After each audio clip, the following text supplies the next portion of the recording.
Army driver's license. Army's driver's license. A little bit of coffee. So, David Allen McNerney, 655 Rifle Range Road, stop. 197 Monterey, California, 93944. Sex. Yes, please. That's Austin Powers joke. Dates the time period. Height 5'11", hair black, weight 165. So I was always 130, 140, and then like after a couple years in the Army, drinking really put on a little bit of weight on me. I learned how to drink, smoke, and play guitar in the Army is what I say. So in the Army I was like, oh, fuck it, might as well start doing man shit, smoking cigarettes. I picked up the guitar, so that's good. I always wanted to play guitar. I finally like bought one and started playing it.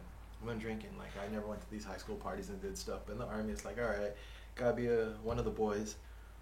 That pose in the license, I have a better one, but I just, it's like when I was in high school. It's like my little gangster friends, little Mexican vatos are like, oh yeah, when you're taking a license picture, you want to do like the prison look, and you look up like that, and you're like. So I'm doing one of those badass looks. I don't look so much like a badass, but yeah, you're just like you're fronting. I got a pretty good wrestling neck still, pretty good. Look at this, you can just tell. There's no fighting in my life anymore. But back then, I was a pretty thick neck, and and I'm wearing BDUs in that picture. So that's just that's a soldier, and we would have fight clubs in our barracks sometimes. Fight Club came out, and so like now everyone wants to like be a tough guy. And then when the UFC now, like everyone like thinks they're a fight. Well, I mean, there's fighting's more popular. I'm pretty sure our wrestling team's probably doing a full team now. I want to go check in on those guys in Redlands, but back then it was still catching on, and so like our fight club was like a bunch of like fools who didn't know how to fight, but we'd all be like a lot of headlocks and like grabbing each other, but we'd do that. So like the normal Army BS, I talk to Army guys now, they're still doing the same stuff. When I was in Puerto Rico, I ran across some Marines, gave them some tours. They would tell me like some stories. Just if you get a bunch of rowdy, testosterone-filled men together, there's going to be like rowdiness that breaks out, but it's all in good fun. And that's all I'm also saying about human nature. You can't micromanage human nature. It's like in a collection of normally adjusted individuals, like stuff will break out and then it manages itself. You'll have like the calm, rational person. I'm a communicator, so I'm usually the guy who brings the energy down, but you'll have the hothead, and then you'll have like the guy who always wants to fight, and then you'll have like the dude who like is always chasing girls, which is good to have if in a group. When like you go out, what I've noticed until I figured out how to do it on my own is that's good to have one of those dudes who likes to talk to everyone, because he's gonna go and get that group of girls over to your group. So it's like all this stuff. It's like what? Anyways, I'm ranting now. California driver's license expires 3/15/07. We're about to talk about military history, so I don't really have to talk too much about that. I wasn't 21 yet, but I was still drinking. How was I drinking in the Army without being 21? Well, when we went to the officers club, I don't think it was the officers club, it was some sort of club. When I first went to the military base, let me talk about that. I went to basic training, Fort Leonard Wood, Missouri. Now let's go before that. I was in high school. Around some recruiter tried to contact my brother. My brother's already accepted NYU. He's the treasurer of our class, of his class. He's like, I'm not going to the Army, but he's like, talk to my brother. So the recruiter starts hitting me heavy. He used to wrestle out of high school. He won a bunch of awards. He started giving me videos of the Russian Sambo and stuff, the wrestling stuff. And I'm the captain of the team by then. So like junior year, senior year, recruited me heavily. And I'd already like, once in economics class in 12th grade, I was like, I really didn't like that teacher. So like out of all the classes, I would just daydream. That one I would daydream the most. I would, once I went in there with no shoes on, because there's this guy who walked around, one of the guys in ASB, one of the cool kids in school. He was like an ASB, but he was also a bit of a badass. I think he came from a funny household. I heard some funny stories about him, but he was a brawler. He was like an ASB dude, but he was also like everyone knew he was like just wild. And so he was walking around with no shoes. I think he played water polo, so he's a pretty tough dude. Water polo is a tough sport. And so he was walking around with no shoes. And so like these people I respect like intellectual, like intelligence, but also like toughness, character, and like, like he was charismatic. But I didn't hang around this kid. He was just someone I was like, that's a cool dude. He was walking around with no shoes, and I was like, dude, that's pretty cool. And someone like asked him about it. He was like, let's see what they say. And so I thought, I want to try that, pushing boundaries of institutions, being a little anarchist. And so one day I went to school with no shoes. Drove to school, just left the shoes in my car. And then, no, I think I left them at home. I was like, no, going back. And then I made it to this economics guy class, and then he caught me, and he was like, go to the principal's. And my mom picks me up, or she brings shoes to me. That's what it was. They wouldn't let me leave the office, and they made my mom bring me shoes. And my mom was crying. She was like, oh, you're making us, because my mom, she's very self-conscious about the immigrant, and she's like, we were struggling a lot. So she was like, oh, you're making them feel like we're so poor we can't buy you shoes. And it was so funny because when we were in the office and I'm waiting for my mom, some girl comes up and she makes me some shoes out of cardboard, and I put some string through them and tie them on my feet because they said you just needed soles. I was like, fuck it, I'll just make some sandals. And so we were going to do that. But my mom comes and brings me shoes, and I told my mom, I was like, I was just seeing if they would like catch me, but my mom didn't understand. But so this economics guy, he's the one who caught me, but I made it all the way to his class, 5th period. Yeah, and then because he didn't like me, and he didn't like me because I didn't like him, and I would just check out, and I'd be sitting there. And so when I was sitting there checking out, and I got decent on the AP economics that year. I got a 4 out of 5. Like I got the college credit for the AP test, but it's because I stopped going to his class. I just read the book on my own. So I'm sitting in his class daydreaming, and I'm sort of plotting out my life. Like, all right, what do I want to do? Like by then I knew like with the underground newspaper, a lot of like what we're learning is bullshit. A lot of this institution's bullshit, and I don't agree with a lot of this stuff. But like I don't know what is true. I haven't read really any radical politics. We didn't have the internet. I just know that like I had suspicions, which when I joined the army, I was like, I felt like some people serve to afford us the freedom that the rest of us take for granted. So I'm going to be one of those people who serve as opposed to one of those people who is served. So like I'm going to be one of the protectors of society. My grandpa was in the military, but it was also because of politics, because I did my little life path, and I was like, we're in it was after history class, but it was economics. But like I think for some reason I had like the age you could become a senator, the age you become a president, you could become president at 35. And I was like, all right, trying my path. What can I do between now and then? And I was like, I don't really like college, but it was like military. I always wanted to have military experience as a part of the things before I went to try to do public office. And I always felt like I was going to have a time at which I stood up and said my opinion of this thing that we're in called America and these institutions I've been through, which is why I saved the underground newspaper, I saved all my military experiences. Like, I have my opinion of all this stuff, and there's going to be a time in my life, which I guess is now, that I stand up and I give my opinion of what I've experienced, because it is different than what I'm hearing out there.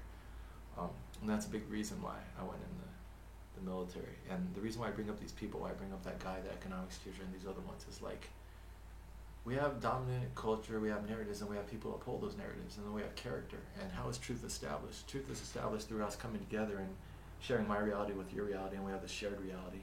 And the democratic process is how we establish shared truth, and the justice system, and these other things that, like, how do you know something is true? And like, a living legal,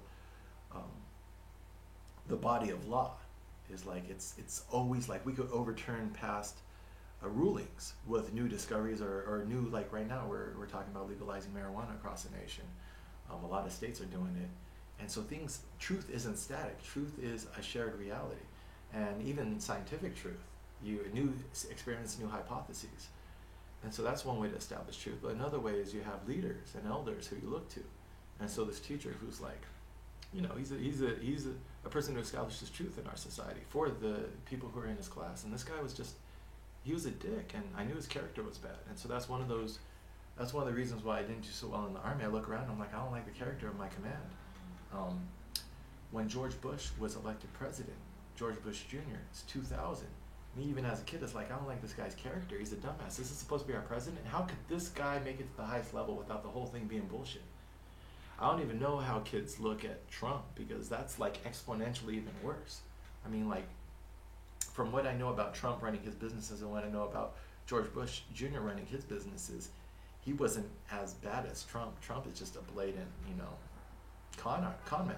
Me being in real estate in New York for 4 or 5 years, our industry has a terrible opinion of him The real deal is the trade magazine for New York real estate, and they just had editorial after editorial just lambasting the guy, and that's not a democratic progressive newspaper at all.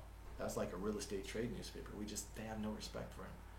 So, I mean, me at 18 had no respect for George Bush. Just if you scratch the surface just a little bit, this guy, especially me going into the military, it's like I had that whole like, some serve to afford the protection the rest of us take for granted. I was going to be one of those who served. Now George Bush Jr., got out of the draft. These other guys, it's like that's an automatic red flag deal breaker for me, for a person like me. Just the same as someone who would like back down from a fight, hit a woman or an animal, or like prey on the weak, the poor, duck responsibilities. Like from what I knew of George Bush Jr., like just what came out in the campaign and stuff. But then what? I'm supposed to support the Democrats? I didn't know if I bought into their values either. Well, because my parents have always been conservative Christian Republicans. So I was biased against the Democrats already because I would always hear all the bullshit against them, which a lot of it is true if you look into it.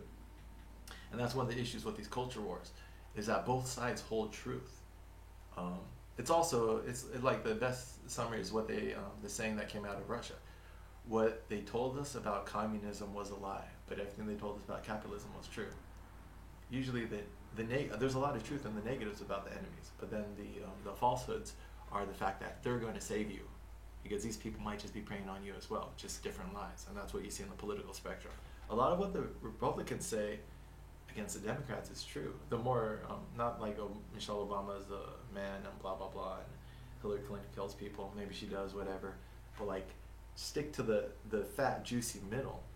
Is like the Clinton Foundation might have been a way for them to sell influence, or like some other stuff about pushing identity politics in order to consolidate their voting blocks, or like I don't know. But then the Democrats definitely I mean, Trump is a walking kleptocracy. So it's more obvious now. It was very obvious back then. I've never voted in my life. Definitely didn't vote today. Today is November 6th. Because I don't believe in all this bullshit, but it's not because I don't believe in the ideas or I don't believe in the institutions. It's not because I don't believe in the ideas. Democracy, consensus, shared truth making is important, and it's the most civil way we figured out to co-govern in our society. But our institutions have become captured. We all know that. How long have they been captured is up for debate, but we definitely need new avenues, new institutions. There's bottlenecks to our democracy. And that's one of the reasons why I went in the military. And that's just an interesting perspective. I was like, in my audit of the society in which I live, I knew that was one of the doors I had to go through. Just like I had to go through the money door. So like when I turned 30, I was like, all right, time to check these guys out. And I've checked them out. That's the nice thing about real estate, is that I see the bank statements, tax returns, and documents, of hundreds of people that I put their kids into Manhattan. So I see the JP Morgan Chase, bank executives. I see the VC. I had a guy who had a venture capitalist fund. I see the models. I see the, you see how people live. You see how people construct a mature financial life, and you see how you can actually set yourself up in life and do good. I saw how important credit was, which is why I brought my credit all the way up to the 700s to get my apartments before I ruined it this year, out of spite maybe. But I mean, it could be repaired. But yeah, I had to, being young was like military. We're going to see what this is all about. And that was an adventure. And this was right in the middle of that adventure. And I was stationed at the Defense Language Institute Foreign Language Center in Monterey at 655 Rifle Range Road. Beautiful base. One of the best bases in all of the military. You're on top of a hill, the Presidio of Monterey, overlooking all of the Monterey Bay. I was on the run team. Some of the best memories of my life is waking up at 5 a.m., running through the Monterey fog, all the way down to the beach, all the way down the boardwalk, doing a 7-mile run, and then all the way back up the hill. And then smoking cigarettes right afterwards because I'm a dumbass. But yeah, I was still very active back then. It was you can't regret. That's another reason why you want to go back and put your narrative together, because you don't want to have any regrets. And so the things that maybe you don't like, the suffering or the damage, is like, I would say in real estate, you get paid in money or experience. So if you don't get the money, don't leave the experience on the table. Take the experience. So like when you're like, oh shoot, this deal blew apart, it's like, all right, what is there to learn from here? Nothing is wasted. No experience is wasted. As long as you learn from it. People say learn or else you'll repeat, but that's like, that is, what is it? That's like a negative. It's like, learn or else you'll repeat the past. It's like, don't frame it as punishment. If I don't learn, I'm going to be punished. Just like, you have one life and time goes in one direction. So just incorporate those past experiences into your narrative. I'm not justifying rationalizing, but honest inquiry. So like, what is the pattern here? And how does it fit into the overall pattern? It's like this idea of like soft intention. I'm not trying to rewrite every single action of my past into my current biases. I'm just trying to recognize the trends. And there are trends here. And I do know the intention of when I was going in the military. And that was to check out that part of society. And that's also why this whole like kind of curiosity, like I was in high school but I didn't really take it seriously. Same thing with the military, which is what we're about to figure out.